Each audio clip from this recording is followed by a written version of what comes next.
Hola, soy Victoria Serrano y voy a dar la mostración cadavérica de la región femoral posterior y la región de la rodilla. Vamos a utilizar a lo largo de toda esta mostración este preparado, que es un miembro inferior derecho, donde podemos ver la región glútea, la región femoral posterior, la región de la rodilla, la pierna y el pie. Para ya adentrarnos en la región femoral posterior, vamos a delimitarla. Como se encuentra incluida dentro de la región del muslo, comparte sus límites. Hacia superior se encuentra delimitada por el pliegue glúteo, que se representa acá por el borde inferior del glúteo mayor. Hacia inferior por una línea que se proyecta desde anterior, que pasa 2 traveses de dedo superior a la base de la rótula. Y hacia los laterales voy a marcar los límites en estos dos huesos, el fémur y el coxal. Estas dos líneas pasan. La lateral se extiende desde el cóndilo lateral del fémur al trocánter mayor y desde el cóndilo medial del fémur al cuerpo del pubis. Ahora, para poder diferenciar la región femoral posterior de la región femoral anterior, hay que utilizar como referencia al fémur. Entonces, la región femoral posterior está compuesta por todas las partes blandas que se encuentran posterior al fémur. Esta región está dividida en un plano superficial y en un plano profundo. Siempre que hablamos de un plano superficial y plano profundo es respecto o en referencia a una estructura que los divide. En este caso, el punto de referencia es la fascia profunda o fascia lata en esta región. El plano superficial entonces va a estar comprendido por aquellas estructuras que se encuentren superficiales a la fascia profunda, como por ejemplo el tejido celular subcutáneo y estructuras nobles que se encuentren inmersos en él, como por ejemplo vasos y nervios superficiales. Los planos superficiales de diferentes regiones se hallan en comunicación. Ahora, cuando hablamos de planos profundos, vamos a estar hablando de aquellas estructuras que se encuentran contenidas dentro de la fascia profunda. De la fascia lata, que cubre a manera de manguito fibroso, todas las estructuras profundas, parten proyecciones que van a envainar a los músculos, pero particularmente parten 2 proyecciones que son bastante rígidas y bien definidas, que son los tabiques intermusculares, y van a ir a insertarse a los labios de la línea áspera del fémur. De esta manera, estos 2 tabiques terminan de dividir lo que es el compartimento muscular posterior del compartimento muscular anterior. Ya en este preparado, como se retiró la fascia lata, estamos viendo todas las estructuras del compartimento del plano profundo, como por ejemplo músculos y estructuras vasculonerviosas. Para arrancar la descripción de los músculos, vamos a comenzar con el grupo posteromedial, que es el grupo de los aductores, y luego vamos a terminar con el grupo posterolateral. El grupo posteromedial está conformado por músculos que son aductores. Voy a simplemente derrotar un poco el preparado para que tengan una mejor visión de la cara medial del muslo. Vamos a encontrar entonces a este músculo, que es el grácil. Después ya vamos a encontrar a los músculos aductores, que se distinguen en aductor mayor, ¿sí?, aductor corto y aductor largo. Y otro músculo es el músculo pectíneo, que también es aductor. Ya dentro del grupo posterolateral vamos a encontrar, están viendo la cara posterior, ¿sí?, del muslo. Vamos a encontrar al músculo semitendinoso, al semimembranoso, y bien hacia lateral al bíceps femoral, que se encuentra compuesto por una cabeza larga y una cabeza corta. De ahí su nombre, bíceps femoral. Algo que tienen que tener en cuenta es una inserción característica de 3 músculos particulares, que son el sartorio, que lo vieron previamente, el grácil y el semitendinoso.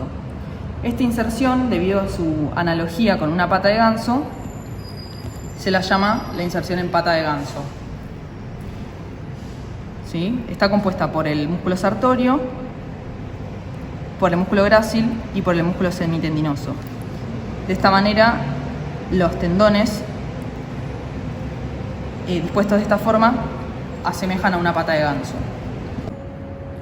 Adentrándonos más con las estructuras vasculares y nerviosas de la región, debemos señalar un nervio muy prominente, que es el nervio ciático, que como se origina del plexo sacro, para poder introducirse en la región femoral posterior debe discurrir primero por la región glútea. Una vez que cruce el borde inferior del músculo glúteo mayor, vamos ya a encontrarlo dentro del compartimento femoral posterior. Va a seguir la línea media de la región discurriendo entre el músculo bíceps femoral, ubicado lateralmente, y los músculos semitendinoso y semimembranoso, ubicados medialmente al nervio, a los cuales este nervio le va a proporcionar ramos musculares. Además va a proporcionar un ramo muscular para el músculo aductor mayor. Más hacia distal, este nervio se va a dividir en sus dos ramos terminales, el nervio peroneo común y el nervio tibial. Esta división puede ocurrir dentro del compartimento femoral posterior, como es el caso, o puede el nervio ciático alcanzar la fosa poplitea y dar sus dos ramos terminales a este nivel. Otro nervio que debemos mencionar es el nervio cutáneo femoral posterior.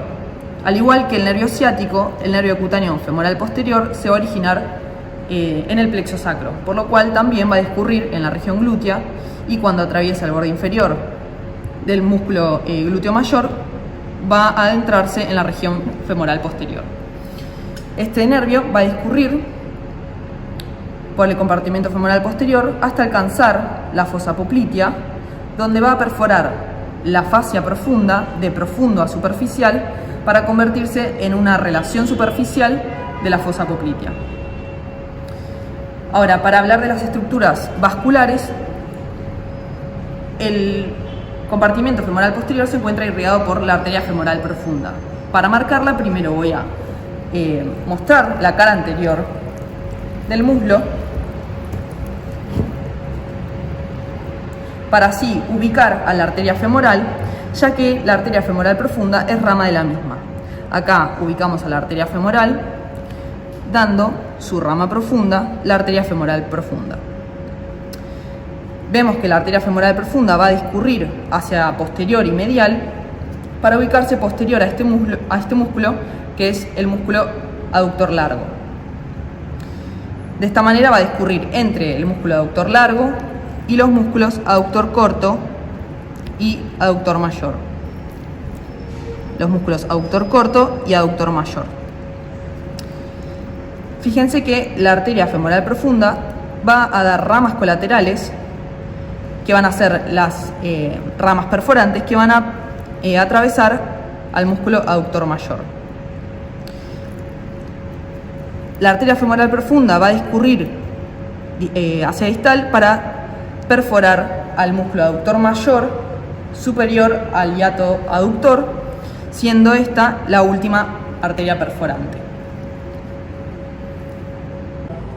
Pasando ahora a describir la región de la rodilla, vamos a utilizar estos huesos que forman parte de un miembro inferior izquierdo, donde tenemos al fémur, la rótula, la tibia y el peroneo. Y también vamos a utilizar este preparado de articulación de rodilla, que también pertenece a un miembro inferior izquierdo, donde esto es superior, esto es inferior, esto es medial y esto es lateral. Para limitar la región, vamos a utilizar como límite superior aquel que utilizamos como límite inferior en la región del muslo, es decir, 2 traveses de dedo superior a la base de la rótula. Voy a marcarlo en el preparado de articulación. Como pueden ver, la rótula se encuentra introducida dentro del tendón del cuádriceps, por ende vamos a marcar como límite a este nivel. Como límite inferior se utiliza una línea que pasa por la tuberosidad de la tibia, que se encuentra acá. Y hacia los laterales se utilizan 2 líneas verticales que pasan a los lados y bien sobre el borde posterior de los cóndilos del fémur. Esta región se puede dividir a su vez en 3 partes. Una parte anterior, que es músculo facial, una parte media, que es articular, y una parte posterior, que puede también ser llamada poplitea. Voy a comenzar describiendo la parte media o articular, que es básicamente la articulación de la rodilla. En esta participan 3 huesos: el fémur, que aporta su extremo inferior, la tibia, que aporta su extremo superior, y la rótula. Incluí acá al peroné, pero solo para que tengan noción de la relación con la articulación de la rodilla. Es muy importante que tengan en cuenta que la articulación tibio-peronea no participa de la articulación de la rodilla. Voy a pasar entonces a describir cada uno de los huesos que participan en la articulación de la rodilla. Vamos a comenzar con el fémur. Se puede distinguir en este hueso una epífisis o extremo superior, una diáfisis y una epífisis o extremo inferior, que es la que voy a describir. A grandes rasgos podemos observar estas dos grandes eminencias, que son los cóndilos femorales, que se distinguen en medial y en lateral. Y desde esta vista anterior podemos observar esta región, que fíjense que es lisa, que se llama la cara rotuliana y que, como su nombre lo indica, se va a corresponder con las carillas articulares que aporta la rótula. Esta cara rotuliana va a estar comprendida por dos vertientes que se unen en la línea media para formar este surco anteroposterior que se llama garganta de la tróclea. Ahora, si giro el hueso y lo vemos desde posterior, podemos seguir viendo los cóndilos, ¿sí? Cóndilo medial y cóndilo lateral, que se encuentran separados por este espacio que es la fosa intercondilia. Hacia superior vemos esta región triangular que se llama cara poplitea o triángulo popliteo, que se encuentra delimitado hacia los laterales por estas dos líneas, que son en realidad la división inferior de la línea áspera. Estas dos líneas son las líneas supracondilias. Para desarrollar un poco más sobre los cóndilos femorales, podemos distinguir en cada uno de ellos diferentes caras. La cara posterior e inferior, fíjense que son lisas y van a estar recubiertas por cartílago hialino para corresponderse con las caras articulares aportadas por la tibia. Podemos distinguir a su vez caras superficiales que por sus rugosidades van a prestar inserción a numerosas estructuras, ya sea ligamentosas como musculares. Y por último vamos a tener las caras profundas que van a delimitar hacia los lados la fosa intercondilia. Y como pudieron ver antes, lo que sería su cara anterior se encuentra representada por las vertientes de la tróclea. Siguiendo con la rótula, en este hueso podemos distinguir una cara anterior, un vértice del cual parten estos dos bordes laterales que van a terminar en esta región más gruesa que es la base de la rótula. Si damos vuelta al hueso, podemos ver toda esta superficie que corresponde con la cara posterior de la rótula, que a diferencia de la cara anterior, que es bien rugosa, la cara posterior es lisa, ya que va a comprender las superficies articulares que se van a corresponder con las vertientes de la tróclea que vimos recién en el extremo inferior del fémur. Esta superficie lisa se divide en dos carillas, una lateral y otra medial, divididas por esta cresta vertical, y toda esta superficie va a estar recubierta por cartílago hialino. Fíjense que se puede reconocer que la carilla lateral es más amplia que la carilla medial, ya que se va a corresponder con el cóndilo lateral del fémur, que es más prominente hacia anterior. Respecto a la tibia, vamos a poder identificar en este hueso un extremo o epífisis superior, una diáfisis y un extremo o epífisis inferior. Vamos a desarrollar el extremo superior. Podemos identificar a este nivel estas dos eminencias, que son los cóndilos tibiales. Se distinguen en medial y lateral. Fíjense que en esta parte los cóndilos tibiales son bien rugosos, ya que van a prestar inserción a ciertas estructuras, como por ejemplo el cóndilo medial. Va a ser el sitio de inserción de la pata de ganso, conformada por el sartorio, grácil y semitendinoso que habíamos mencionado antes. Respecto al cóndilo tibial, bien en su cara posterior va a presentar esta carilla articular bien lisa y plana, que se va a corresponder con una carilla articular que aporta el peroné para así conformar la articulación tibio-peronea. En la cara anterior de este hueso podemos identificar esta protrusión, que es la tuberosidad anterior de la tibia o tuberosidad de la tibia. Si vamos a analizar la cara superior de este extremo superior, podemos ver que Los cóndilos tibiales a este nivel se aplanan para conformar una especie de platillo horizontal en el que podemos identificar tres partes. Dos son laterales y son las carillas articulares que van a corresponderse con las carillas articulares de los cóndilos femorales, que se encuentran separadas por esta región media, que es el área intercondilia. A su vez, este área intercondilia la podemos dividir en una región anterior, que es el área intercondilia anterior, una región posterior, que es el área intercondilia posterior, y una región media, que es bien elevada y que va a presentar estas dos elevaciones, que son los tubérculos intercondilios, medial y lateral. Ahora, para desarrollar un poco más sobre las carillas articulares de la tibia, estas son muy poco excavadas, ya que son bien horizontales. Incluso el cartílago hialino que las recubre puede hacerlas un poco convexas, y para esto vamos a ver más adelante que se van a situar dos estructuras fibrosas, que son los meniscos articulares, que tienen forma de semiluna y que vamos a terminar de desarrollarlos más adelante. Vamos a terminar la descripción de los huesos con este último hueso, que es el peroné. Simplemente vamos a describir su extremo superior, que es este, ya que es el que nos compete. Respecto a este extremo superior o cabeza del peroné, vamos a identificar hacia medial esta carilla articular, que es la que se corresponde con la carilla articular ubicada en el cóndilo lateral de la tibia, y que junto con esta va a conformar la articulación tibio-peronea. Otra estructura de relevancia que vamos a poder encontrar en este hueso, en la cabeza del peroné, es esta protusión, que es el vértice de la cabeza del peroné, y que la menciono porque va a ser el sitio de inserción de estructuras que vamos a mencionar más adelante, pero ténganla en mente. Mencionamos a los tres huesos que participan en la articulación de la rodilla. Dijimos el fémur, la rótula y la tibia. Mencionamos al peroné únicamente por proximidad a la región y porque presta inserción a estructuras relevantes, pero recuerden que no forma parte de la articulación de la rodilla. Entonces, como la articulación de la rodilla está conformada por tres huesos, podemos decir que es compuesta. Sin embargo, estos huesos van a estar formando subarticulaciones. Por un lado vamos a tener a la articulación femororotuliana, que es de género troclear, ¿sí? Recuerden que estaba conformada por la tróclea femoral, que se correspondía con las carillas articulares de la rótula. Y por otro lado, tenemos a la articulación femorotibial, que es de género bicondilia doble, porque el fémur va a aportar un par de cóndilos y la tibia otro par de cóndilos.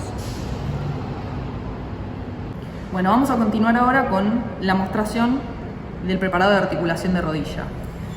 Vamos a utilizar este preparado que pertenece a un miembro inferior izquierdo, donde esto es superior, esto es inferior, esto es medial y esto es lateral, y podemos identificar al fémur, a la tibia, al peroné, y acá va a estar incluida la rótula. Para poder ver a la articulación desde su interior, se realizaron dos cortes que seccionaron los cuerpos musculares de los bastos del cuádriceps femoral y también del recto femoral. De esta manera podemos rebatir así el preparado. Fíjense que lo que hicimos fue hacer esto. Podemos evidenciar así las carillas articulares de los huesos que participan.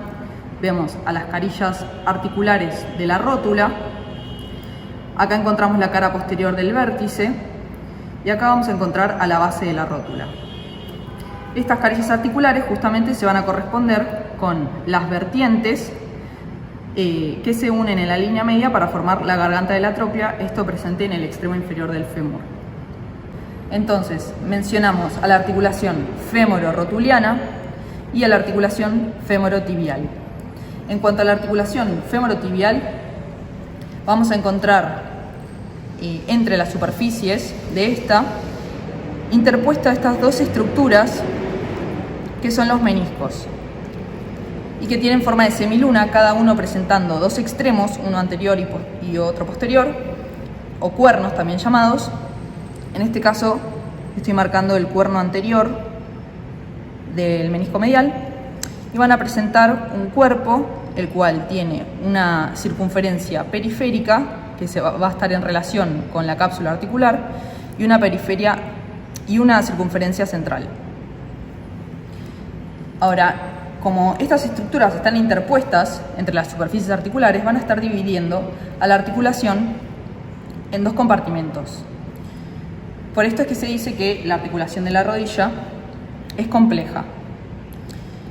Sin embargo, los meniscos, como no son completos, digamos, tienen forma de semiluna, estos dos compartimentos van a estar en comunicación. De todas maneras, se sigue diciendo que es compleja. Ahora voy a pasar a marcar las inserciones de los meniscos nuevamente en la tibia, y van a poder diferenciar que el menisco medial tiene forma de C y el menisco lateral tiene forma de O de una C más cerrada. Esto es por el sitio de inserción de los cuernos de cada uno. Entonces, el menisco medial, su cuerno anterior se va a insertar en el borde anterior de la tibia y su cuerno posterior se va a insertar en el área intercondilia posterior. De esta manera va a dibujar esta C. Y el menisco lateral, que es más cerrado, su cuerno anterior se va a insertar en el área intercondilia anterior y su cuerno posterior se va a insertar en el tubérculo intercondilio lateral. Bueno, vamos a continuar con los medios de unión de la articulación, mencionando primero a una cápsula articular que se extiende desde el fémur a la tibia y que va a presentar hacia anterior una solución de continuidad para la rótula. Esta cápsula articular va a estar reforzada por numerosas fibras, de las cuales podemos distinguir ciertos ligamentos. Se describen entonces un ligamento anterior, uno posterior, dos colaterales y los ligamentos cruzados. Respecto al ligamento anterior, tengan en cuenta que es una superposición de fibras que comprenden diferentes planos y que no es fácil aislarlos en la disección, pero sí voy a mencionar al ligamento rotuliano, que forma parte del plano medio o plano tendinoso y que va a insertarse proximalmente en el vértice de la rótula y luego va a terminar en la tuberosidad anterior de la tibia. Voy a rebatir nuevamente para que puedan ver cómo del vértice de la rótula parten estas fibras nacaradas que forman parte del ligamento rotuliano. Algo que quiero destacar a este nivel es que el tendón del recto femoral que se inserta en la base de la rótula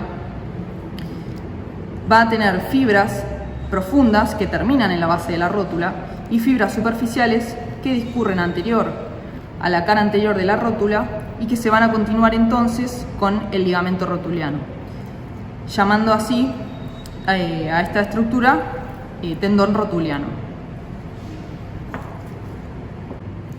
Vamos a continuar con el ligamento posterior. Para esto voy a rotar el preparado para que sean ubicados. Esto es lateral, esto es medial, esto es superior y esto es inferior. Podemos observar entonces todo este plano fibroso que es el ligamento posterior. Se pudo evidenciar de esta forma gracias a que se removieron los cuerpos musculares de la cabeza medial del gastrocnemio y la cabeza lateral del gastrocnemio. Acá vemos su tendón de inserción, al igual que se removieron los cuerpos musculares de este músculo, que es el semimembranoso, y del bíceps femoral. Entonces, volviendo a este plano fibroso, que lo llamamos ligamento posterior, tengan en cuenta entonces que no es una estructura que se puede marcar de manera aislada, sino que es un conjunto de fibras y que sí podemos mencionar dentro de este ligamento a los casquetes condilios, que son dos estructuras que presentan una concavidad orientada hacia anterior que se va a corresponder con los cóndilos femorales y que van a ser sitio de inserción de las cabezas del músculo gastrocnémico.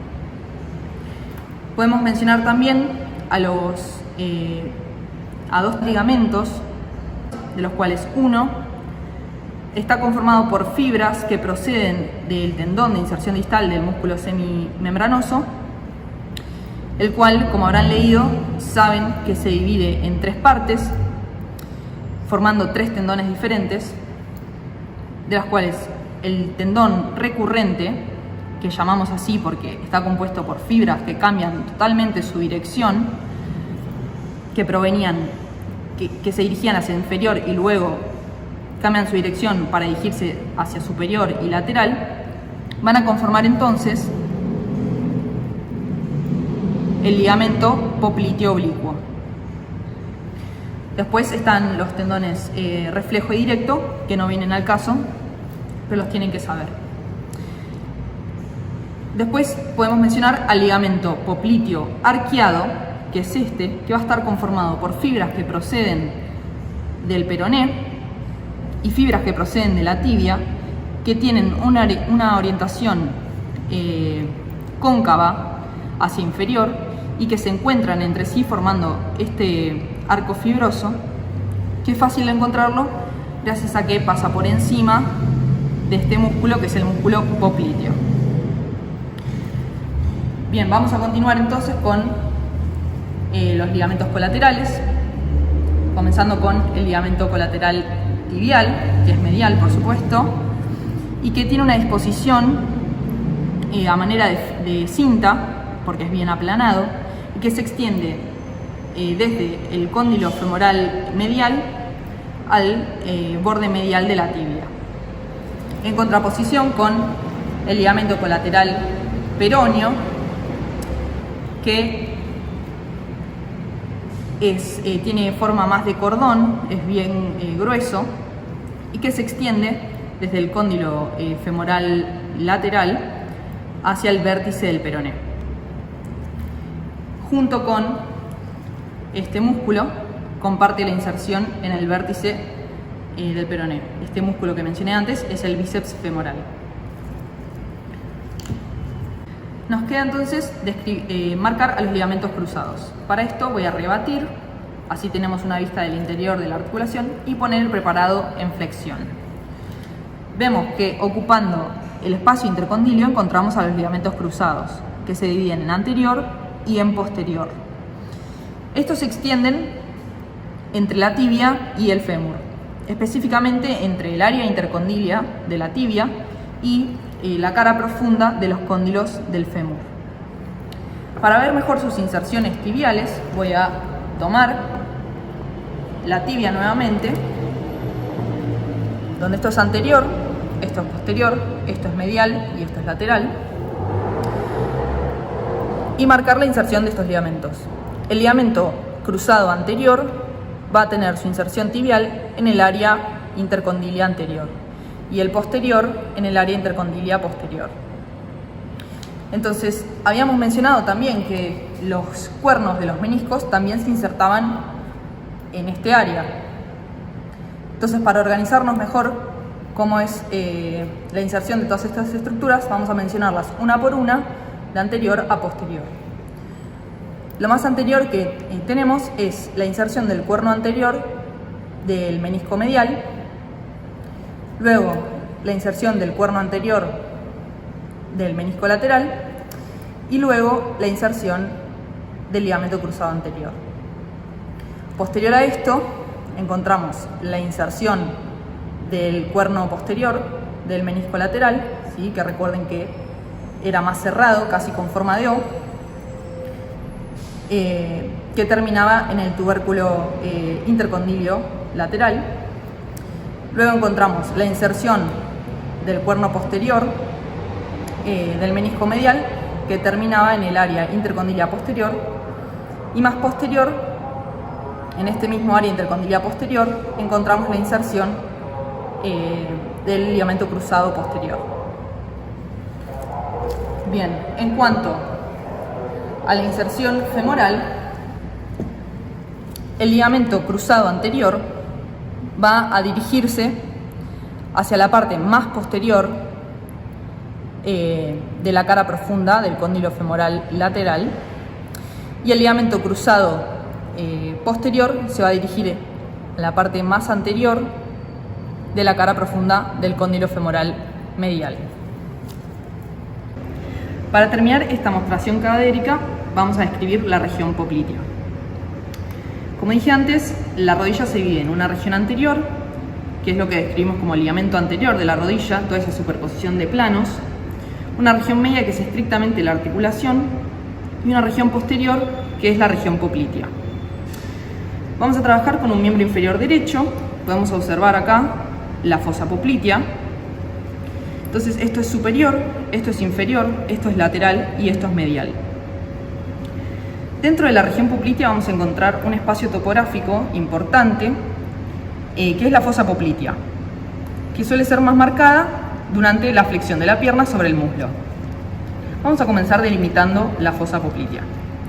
Hacia el superior va a estar delimitada por músculos pertenecientes al compartimento posterior del muslo. Como límite superolateral vamos a encontrar al músculo bíceps femoral. Como límite superomedial vamos a encontrar al músculo semimembranoso y el músculo semitendinoso. Hacia inferior va a estar delimitado por el músculo gastrocnemio. Su cabeza lateral va a conformar el límite inferolateral, su cabeza medial va a conformar el límite inferomedial. Hacia anterior la fosa poplitea va a estar delimitada por el fémur, estrictamente la cara poplitea que encontramos superiormente a los cóndilos. Luego va a estar delimitada más hacia inferior por todo el plano fibroso posterior de la rodilla, que es justamente el ligamento posterior. Y por último va a estar delimitado por un músculo, que es el músculo popliteo, que se inserta en el cóndilo lateral del fémur y se extiende a la cara posterior de la tibia.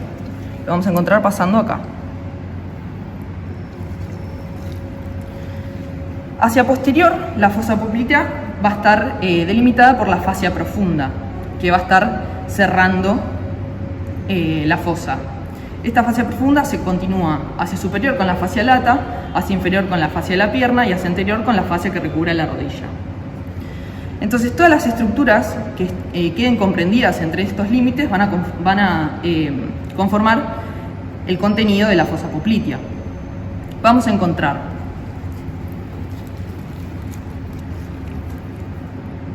a la arteria poplitea, más hacia lateral a la vena poplitea, y vamos a encontrar a los ramos terminales del nervio ciático, el nervio tibial y el nervio peroneo común. Tengan en cuenta que el nervio ciático puede dividirse digamos, en el muslo. En ese caso solo encontraríamos a estos ramos terminales en el contenido de la fosa poplitea.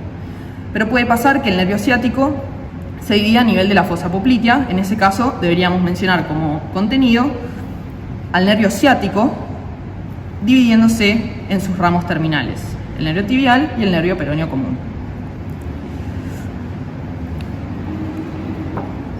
Va a estar rellenando la región un montón de tejido adiposo, e inmerso en este tejido vamos a encontrar también nódulos linfáticos popliteos, que en este caso fueron disecados junto con todo el tejido adiposo. Para describir un poco más a la arteria poplitea, a este nivel, esta arteria va a dar 7 ramas. 5 van a ser reticulares y van a participar en la conformación de la red anastomótica de la rodilla. Vamos a observar 2 superiores, la arteria superior lateral de la rodilla, a la arteria superior medial de la rodilla, las cuales se van a dirigir hacia anterior, pasando superiormente a los cóndilos femorales. Vamos a poder observar también a la arteria articular media de la rodilla, que va a perforar el ligamento posterior de la rodilla para así introducirse en el espacio intercondilio, irrigando a los ligamentos cruzados. Vamos a poder observar a la arteria inferior lateral de la rodilla, que junto con la arteria inferior medial de la rodilla, ambas se van a dirigir hacia los cóndilos tibiales y luego van a anastomosarse con el resto de las ramas para conformar esta red anastomótica. Tenemos que mencionar además dos ramas que son musculares y que completan las ramas colaterales de la arteria poplitea a este nivel, que son las ramas musculares destinadas a las cabezas del músculo gastrocnemio. Son las arterias sural medial y sural lateral. En cuanto a la vena poplitea, esta va a recibir afluentes que son análogos a las ramas colaterales de la arteria poplitea, es decir, va a recibir a las venas articulares de la rodilla y a las venas surales. Pero además va a recibir un afluente muy importante a este nivel, que es una vena superficial, la vena safena externa o menor, que se hace profunda a este nivel, es decir, va a perforar la fascia profunda. Por ende, parte de la vena safena menor va a ser contenido de la fosa poplitea. Desde el punto en el que perfora la fascia profunda, pasa a ser contenido de la fosa poplitea. Va de esta manera a desembocar en la vena poplitea, y ese sería el contenido de la fosa poplitea. En cuanto a las relaciones superficiales, es decir, esas estructuras que se encuentran en la región poplitea superficiales a la fascia profunda, vamos a encontrar obviamente a la vena safena menor hasta que perfora la fascia profunda, y vamos a encontrar a un nervio que es el nervio cutáneo femoral posterior, que a nivel de la fosa poplitea perfora la fascia profunda de profunda a superficial para pasar a ser una relación superficial de la fosa poplitea.